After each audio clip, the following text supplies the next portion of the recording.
Sur businessactuality.com, au micro de Joël Etienne aujourd'hui, nous avons l'honneur de recevoir une personnalité ivoirienne dont la Côte d'Ivoire n'a rien fait pour la maintenir. Aujourd'hui, il est devenu sous-régional. Il s'appelle M. Diabaté Bassidiki. M. Diabaté Bassidiki est ivoirien, il est né en 1959 à Mans. Grand opérateur économique, il est... Avant d'être ce qu'il est aujourd'hui, il a été un grand homme politique. Dans sa région, tout le monde le connaît parce qu'il y a mis des radios numériques, des médias numériques. Aujourd'hui, mon invité est membre permanent d'une grande structure qui... il va vous en parler tout à l'heure, Monsieur Excellence. Je vous appelle comment? Excellence, Monsieur le directeur. Je vous appelle comment? Mais il faut m'appeler tout simplement Bassidiki Diabaté. Je suis expert en relations internationales. Je suis diplômé du Centre d'études diplomatiques et stratégiques. J'ai un 3e cycle supérieur en relations internationales approfondies. Paris 15e. Et la Côte d'Ivoire, votre pays, n'a pas pu vous retenir pour qu'aujourd'hui vous soyez international? Ben non, j'ai quand même servi à la présidente de la République de Côte d'Ivoire, j'ai servi au cabinet du ministre des Affaires étrangères, j'ai servi un peu mon aîné Zemmogo au ministère de la Sécurité. Donc j'ai essayé de diversifier un peu mes expériences. C'est ce qui m'amène aujourd'hui à l'Union européenne, à Bruxelles. D'accord. Alors, je lis sur votre carte professionnelle: Réseau des chambres des experts européens, département Afrique de l'Ouest, mission diplomatique. Vous êtes aujourd'hui, vous avez rang d'ambassadeur. Ben, peut-être pas rang d'ambassadeur, mais j'ai pratiquement rang d'un dirigeant d'une organisation internationale, tout simplement. D'accord. Alors, nous allons évoquer la nouvelle trajectoire diplomatique, économique, homme d'affaires. Et aujourd'hui, mon invité est plus installé en Guinée-Bissau qu'en Côte d'Ivoire. Alors, depuis quand remonte, M. Bassidiki, depuis quand remonte votre entrée en Guinée-Bissau? Merci de m'avoir donné cette opportunité de m'exprimer un peu sur la Guinée-Bissau, qui est un pays qui m'a adopté et que j'ai adopté. Je suis en Guinée-Bissau il y a 8 ans de cela. Je suis rentré en Guinée-Bissau le 29 septembre 2007 en qualité de conseiller spécial du Premier ministre Martino Dafakabi. Et à l'époque, le président actuel qui vient d'être élu était ministre conseiller au cabinet de Martino Dafakabi. Je précise que c'est le président actuel qui vient d'être élu qui m'a envoyé en Guinée-Bissau. Ceci étant, je reviens un peu en arrière pour dire que je suis aujourd'hui le secrétaire général et l'administrateur délégué de la Chambre des experts, la Chambre du réseau des experts européens, département Afrique de l'Ouest, qui à l'origine a été mis sur pied par un aîné, un BT de Gagnoa, qui est de nationalité canadienne.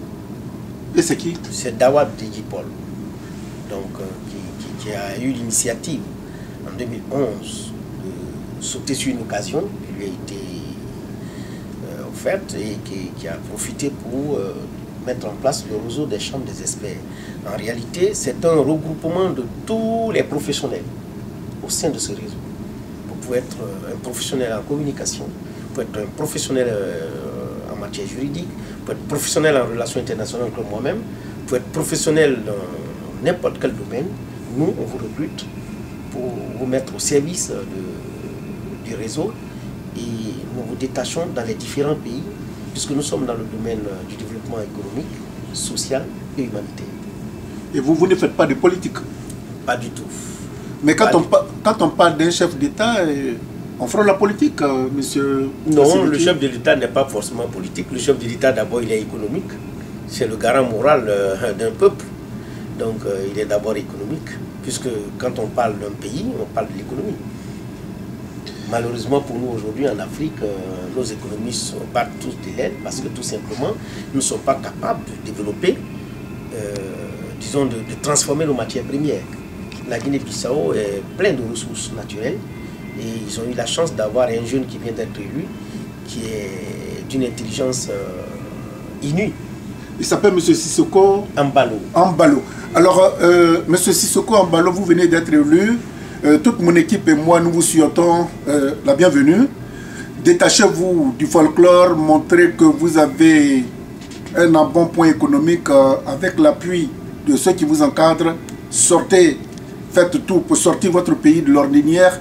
Mais la Guinée-Bissau, monsieur, vous qui connaissez ce pays, c'est un pays qui ne vit que de coups d'État? Non, pas du tout. C'est justement le tort qu'on a. C'est ce qu'on dit en Guinée-Bissau. Mais rappelez-vous que depuis 2012, il n'y a pas de coup d'État en Guinée-Bissau. Je dirais même avant 2012, il n'y a pas de coup d'État en Guinée-Bissau. C'est fini, c'est depuis le décès de feu Nino Vieira. Il n'y a pas eu de coup d'État en Guinée-Bissau.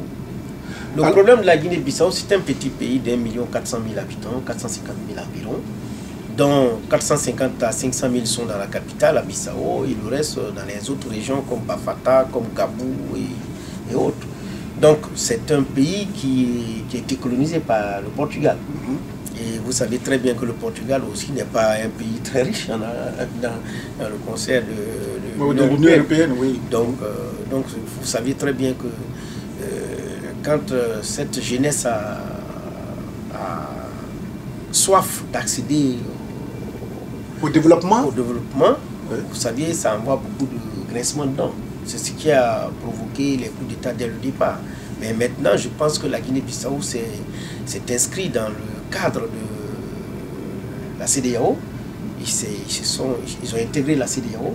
Et au jour d'aujourd'hui, la Guinée-Bissau ne peut pas faire de coup d'État. Et avec le jeune dynamique président qui vient d'être élu, je pense qu'il n'aura plus de coup d'État. Alors, merci beaucoup. Merci parce qu'on a l'impression que vous marquez vraiment votre fidélité à ce pays. Là, l'interview que nous sommes en train de réaliser, elle se déroule à Paris.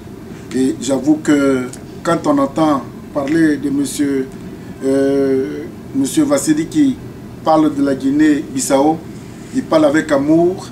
Alors, monsieur Vassili, quelles sont les ressources minières? Est-ce que la Guinée-Bissau, qui est à côté de l'eau, peut avoir du pétrole? Mais je suis bien placé. J'ai été quand même conseiller spécial du Premier ministre Martino Dafakabi pendant 2 ans. J'ai été conseiller spécial du chef de l'État jusqu'au dernier Niamandio, son Excellence Niamandio, Chérif. Je connais bien la Guinée-Bissau. La Guinée-Bissau est pleine de potentialités économiques, pleine de ressources naturelles. Ils ont plus de 12 blocs de pétrole. C'est pas vrai? Si. Et pourquoi c'est pas exploité? Si. Non, mais parce que tout simplement, la Guinée-Bissau, vous saviez, hein, c'est pas la Guinée-Bissau qui peut explorer le pétrole. Ce sont les puissances étrangères. Et les puissances étrangères, comme vous l'avez dit tout à l'heure, étaient tous craintifs à cause de l'instabilité. À cause de l'instabilité. Au jour d'aujourd'hui, moi je peux vous dire que j'ai fait une étude sur la Guinée-Bissau, que j'ai financée de mes propres poches. Rien que le phosphate en Guinée-Bissau peut nourrir la Guinée-Bissau pendant 50 ans. Le phosphate. On peut l'extraire pendant 50 ans, ça peut nourrir la Guinée, même s'ils sont 12 millions d'habitants. Ça n'a rien à voir avec le pétrole, ça n'a rien à voir avec la nature même, c'est-à-dire la forêt. La forêt, il n'y a même pas de plantation de café, il n'y a pas de plantation de cacao. C'est un pays vierge. Un pays totalement vierge. En plus, il faut noter que la Guinée-Bissau fait frontière avec la Casamance, oui. Il fait frontière avec la Guinée-Conakry, dans la zone où se trouve de l'or, oui. Ou le diamant. Donc, ils ont des ressources naturelles énormes. Alors, il suffit seulement que... Dieu leur a fait la chance, Dieu leur a donné la chance en donnant un jeune président qui n'a pas bâti sa petite fortune à travers l'État guinéen. Jamais. D'accord. Alors, je marque un peu de silence parce que... Est-ce parce que ce pays a été colonisé par le Portugal qu'il est en marge du développement? Non, pas parce que... Vous savez, le développement, c'est une question de temps. Ce sont des périodes, ce sont des étapes. La Guinée-Bissau, la Côte d'Ivoire ne s'est pas développée en 1960. le boom économique a commencé en 1970-80.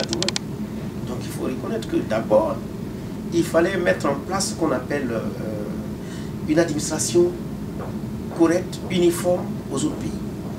Ça, la Guinée-Bissau l'a réussi aujourd'hui lorsqu'ils sont rentrés dans l'UEMOA. Ça, c'est la première des choses.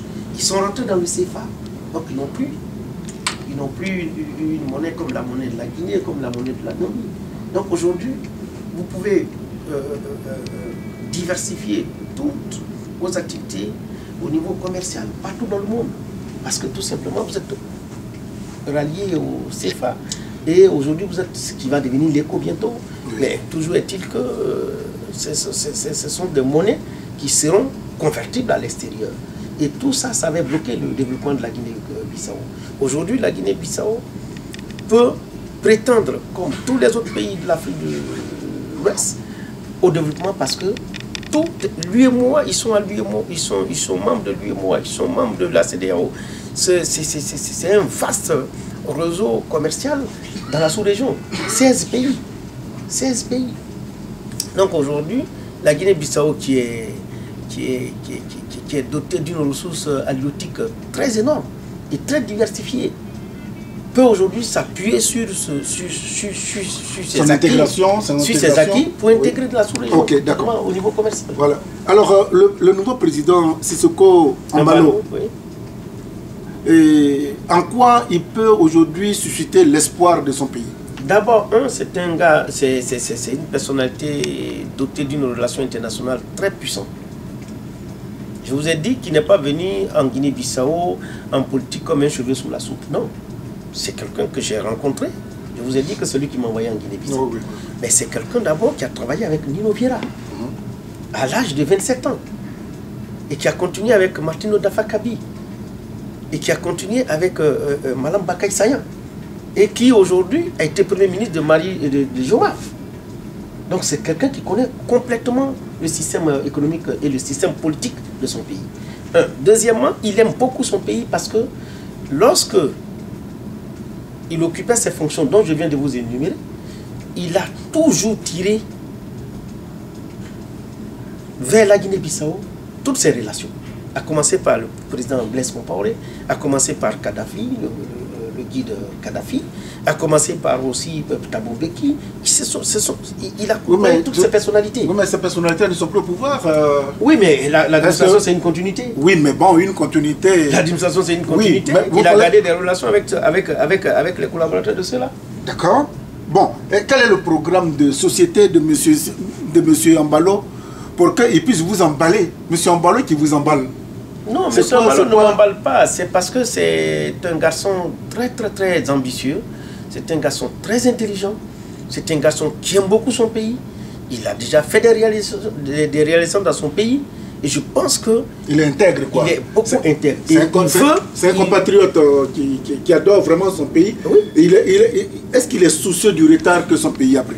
Mais d'abord, ce que je peux vous dire, c'est que très prochainement, le réseau des chambres des experts européens va l'aider à mettre en place un fonds de soutien à l'action sociale et à l'action culturelle de son pays.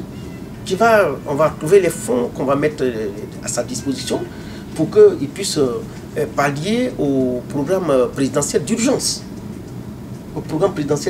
Parce que la Guinée-Bissau ne peut pas avoir des ressources aussi importantes de plus rester en marge de... Oui, c'est vraiment regrettable. Nous allons mettre en place très rapidement pour sillonner le monde entier, pour lui trouver des fonds nécessaires pour pouvoir créer ce qu'on appelle un fonds d'appui aux actions sociales.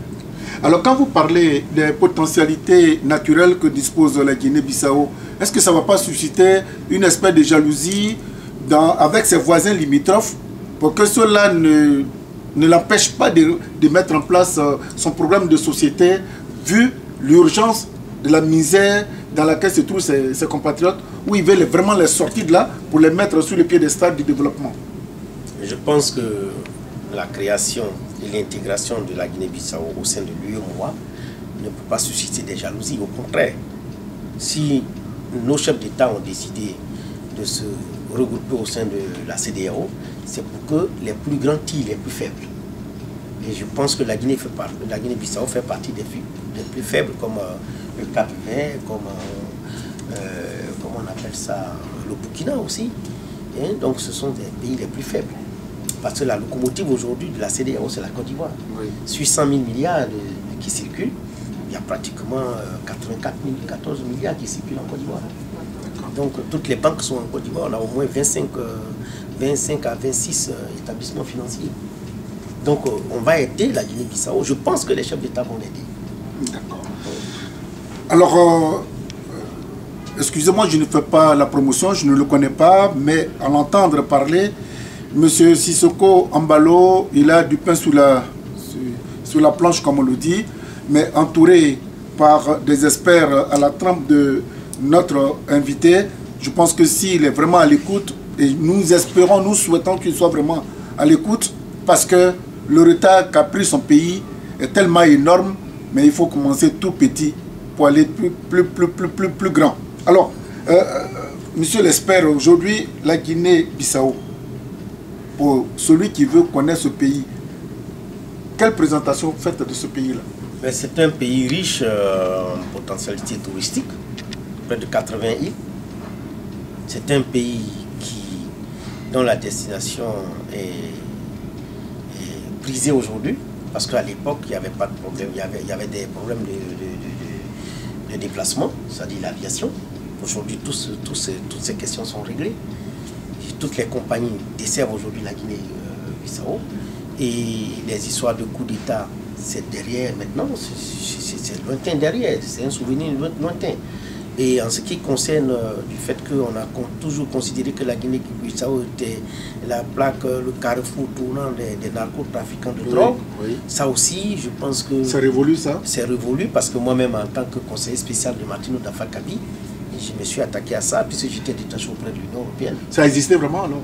Ben, c'est parce que ce sont les pays qui utilisaient ces îles.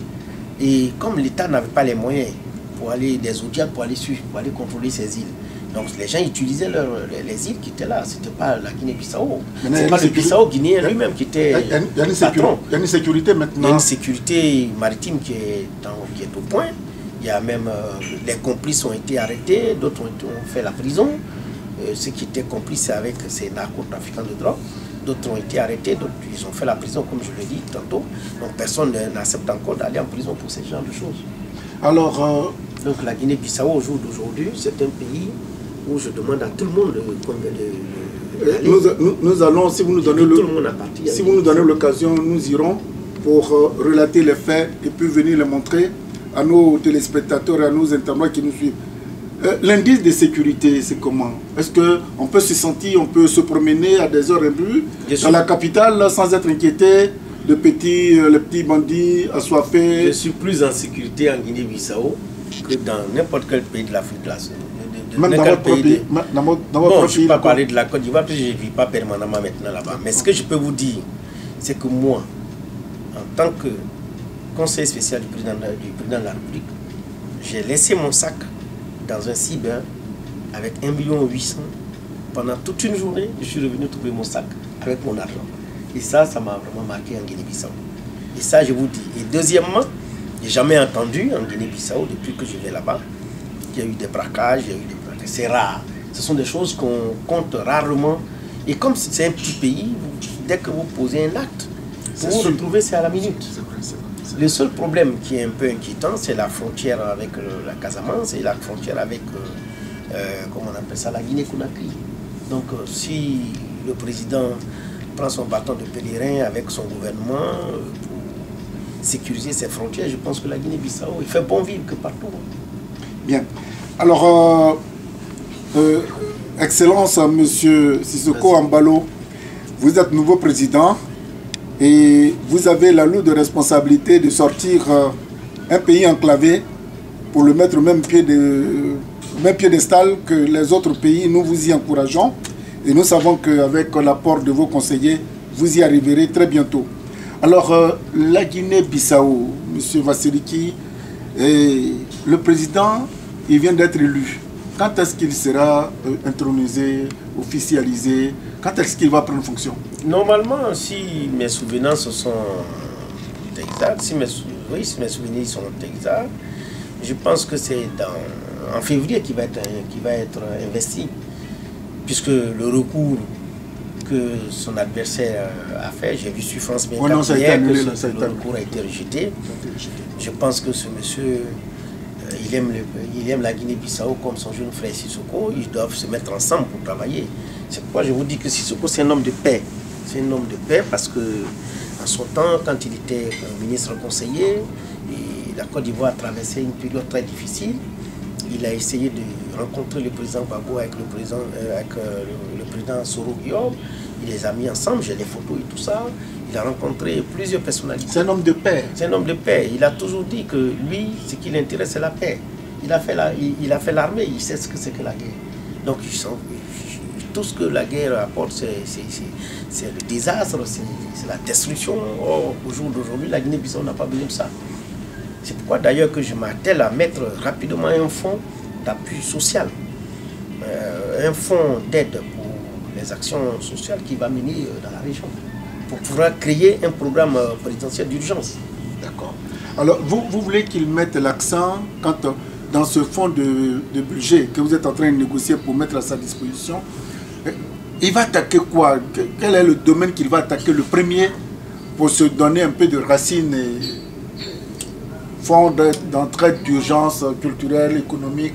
Il va attaquer quoi? En fait? D'abord, dans un premier temps, c'est pas que je ne dirais pas qu'il veut faire, je ne dirais pas que je lui conseille à faire une action parallèle du gouvernement, non. Dans un pays, il y a des actions prioritaires. Et si le budget national ne peut pas, qui est contraint aux exigences du Fonds monétaire et de la Banque mondiale, il faut trouver des donateurs pour que le président puisse pallier à l'insuffisance de l'idéologie villageoise, à la vaccination des enfants contre la poliomyélite, à créer des infrastructures sanitaires dans des régions un peu reculées, des centres de santé primaires, pour que la population accède aux premiers soins primaires. Il faut qu'il arrive à créer des centres, des espaces pour créer ce qu'on appelle un centre de polytechnique ou bien un centre de... Les écoles... Un centre polyvalent, pardon. Un centre polyvalent. Vous n'allez pas quand même lui recommander de mettre un peu l'accent sur la formation, l'éducation? Non, ça ce sont les secteurs qui sont liés aux actions du gouvernement. Aux actions du gouvernement. D'accord. Mais je dis les actions les plus urgentes, c'est que nous allons chercher les fonds. C'est pour aider le président à faire des ponts, à relier les îlots, les villages, à relier les campements pour que les gens puissent accéder. Le développement, c'est d'abord les infrastructures routières. Si vous n'avez pas d'infrastructure routière, vous ne pouvez rien faire.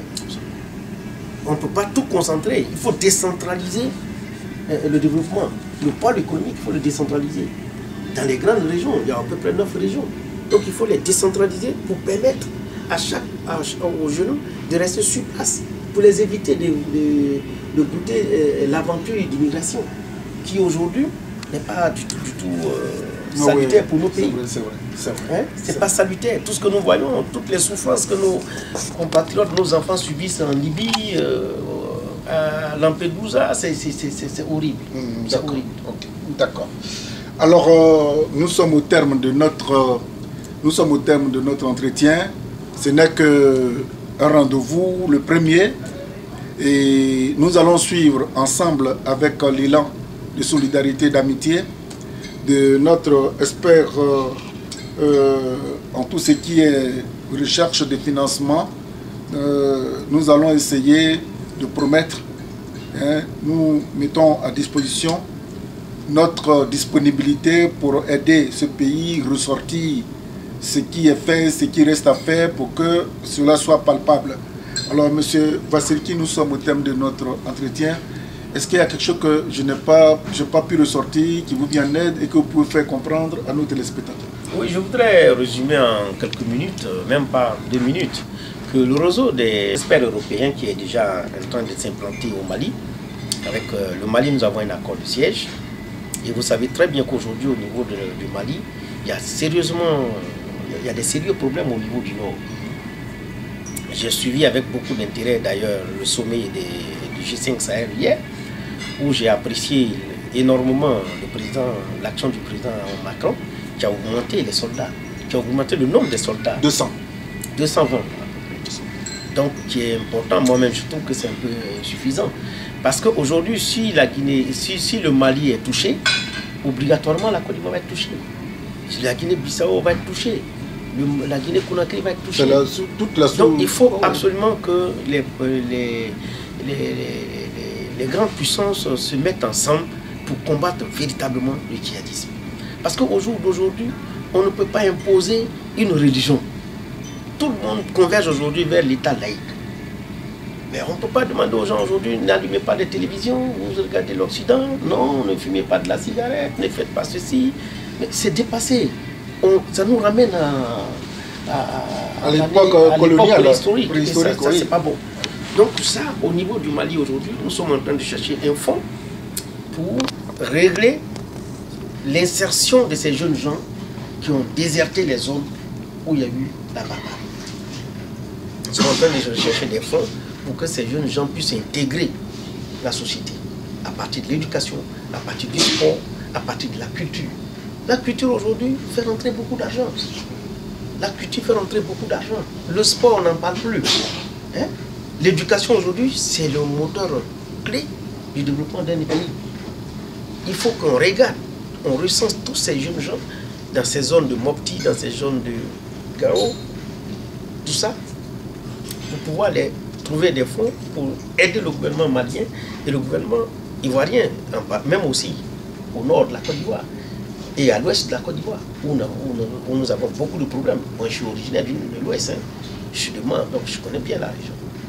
Donc, il faut aujourd'hui que la Chambre des experts puisse apporter un appui conséquent, un appui réel aux autorités.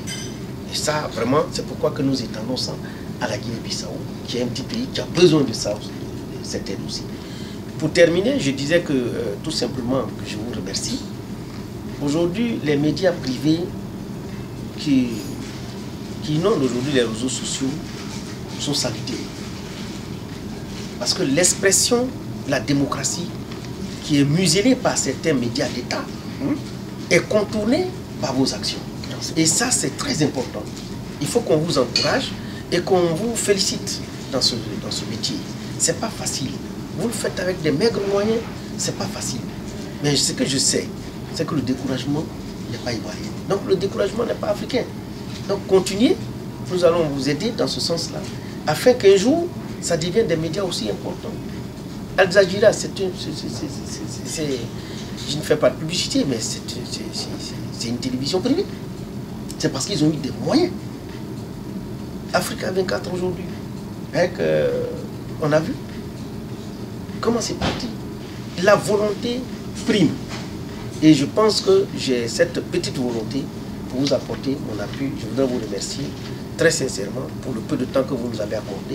Et je pense qu'une large diffusion de ça sur YouTube fera quand même fera entendre notre voix, comme ce que j'appellerais la voix des sans-voix. Merci. Alors, je vous ai dit aussi que c'est un homme de médias, hein, c'est un communicateur. Et il connaît nos difficultés. Aujourd'hui, du bas, il est au sommet. Nous espérons que toutes ces belles paroles ne soient pas des paroles politiques et que ce soit des paroles de vérité. Mais nous avons été très heureux de le recevoir.